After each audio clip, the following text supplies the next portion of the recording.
পবিত্র কোরআন একটি পরিপূর্ণ জীবন ব্যবস্থা। সমাজে শান্তি ও স্থিতিশীলতা প্রতিষ্ঠায় কোরআনের আদেশ নিষেধ বাস্তবায়নের কোনো বিকল্প নেই, এমনটাই মন্তব্য করেছেন দৈনিক দেশের পত্রের সম্পাদক রুফায়দা পন্নী।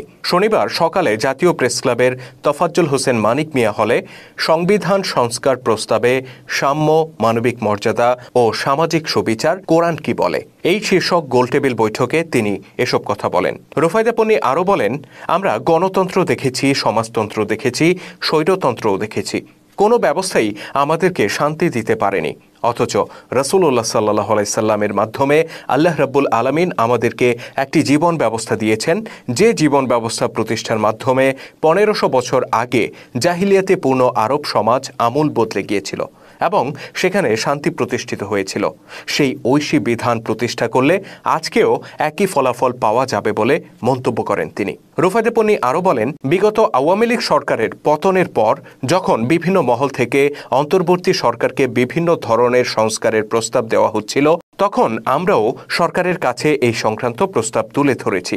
আমরা বলেছি, আল্লাহর দেয়া বিধানের আলোকে যদি আমাদের বিদ্যমান কাঠামোগুলোতে সংস্কার আনা হয় তবেই শান্তি প্রতিষ্ঠিত হবে। কোরআন পাঠ আন্দোলনের উদ্যোগে আয়োজিত এই গোলটেবিল বৈঠকে মূল প্রবন্ধ পাঠ করেন আন্দোলনের আহ্বায়ক আবু সাইদ খান। বিশিষ্ট কবি ও চিন্তাবিদ ফরহাদ মাজাহারের সভাপতিত্বে অনুষ্ঠানে আরও বক্তব্য রাখেন বাংলাদেশ সুপ্রিম কোর্টের সিনিয়র আইনজীবী আবু হেনা রাজ্জাকি, প্রাবন্ধিক গবেষক ইতিহাসবিদ আশরাফুল ইসলাম, রাষ্ট্র সংস্কার আন্দোলনের অর্থনৈতিক সমন্বয়ক দিদারুল ভুইয়া, জাতীয় নাগরিক পার্টির যুগ্ম আহ্বায়ক সামান্তা শারমিন, বিইউপির সহযোগী অধ্যাপক মেজর অবসরপ্রাপ্ত আলমগীর হোসেন প্রমুখ।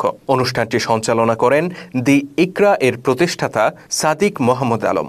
আমাদেরকে এখন এমন একটা সিস্টেম প্রণয়ন করতে হবে, এমন একটা জীবন বিধান প্রণয়ন করতে হবে যেটা বাংলাদেশের মানুষকে আগামীতে একটা শান্তির একটা বার্তা দিতে পারে, বাংলাদেশের মানুষকে প্রকৃত অর্থে মুক্তি দিতে পারে, এই বাংলার মাটির মানুষকে তারা যেন সত্যিকার অর্থে স্বাধীনতা অর্জন করতে পারে।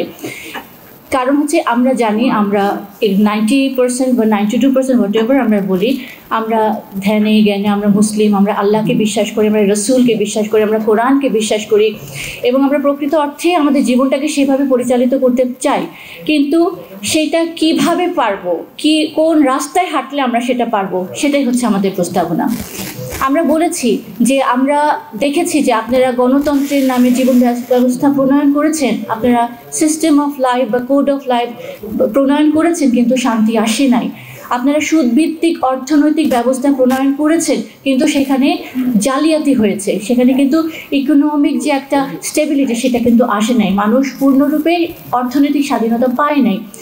তো এই কারণগুলোকে আমাদের চিহ্নিত করতে হবে এবং আমাদের যে মেইন কথা সেটা হচ্ছে যে যতই সিস্টেম আপনারা প্রণয়ন করেন, যতই কোড অফ লাইফ আপনারা এস্টাবলিশ করার চেষ্টা করেন, আল্লাহর দেওয়া বিধান, তাওহীদ ভিত্তিক জীবন বিধান যদি আমরা প্রণয়ন না করি, আমাদের এখানে মুক্তি আসবে না, আমরা কোনোভাবে এখানে মুক্তি পাবো না।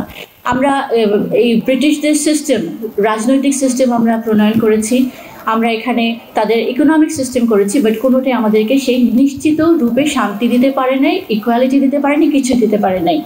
আমাদের এই প্রস্তাবিত রাষ্ট্র ব্যবস্থায় আমরা বলেছি যে এই সুদভিত্তিক অর্থনৈতিক ব্যবস্থার অপোজিটে আল্লাহর বিধান অনুযায়ী যে ইকোনমিক সিস্টেম আছে সেটার প্রস্তাবনা এখানে দেওয়া আছে।